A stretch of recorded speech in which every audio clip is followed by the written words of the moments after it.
During World War II, history remembers the generals, the battles, the leaders, but behind the headlines were ordinary men and women who refused to bow to tyranny. Farmers, students, housewives, teachers. This is the story of the people who fought back. This is the resistance. When Nazi forces swept across Europe, many believed resistance was hopeless. But in villages, cities, and forests, a quiet rebellion began to grow. These people had no uniforms, no military training, but they had courage, and something far more powerful, the will to be free.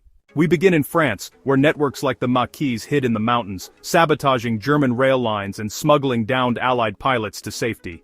Every act was a death sentence, yet they continued. Some of the bravest resistance fighters were women, like Violette Sabo, who, at just 23, infiltrated German territory, twice. Or Nancy Wake, the White Mouse, who led raids against German convoys and became one of the Gestapo's most wanted.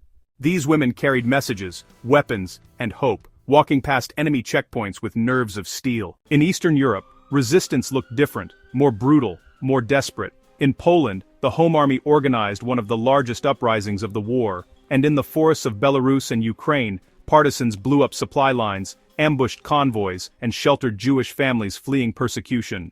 In Yugoslavia, Tito's partisans, made mostly of peasants, became a full fighting force that liberated vast territories on their own.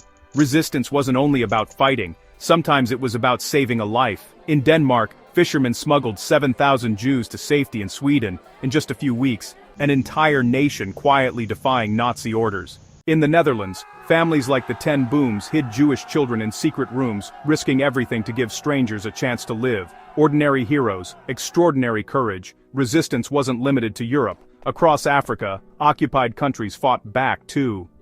In Ethiopia, patriots, known as the Arbignac, the Patriots, refused to accept Italian rule, fighting guerrilla-style battles for years.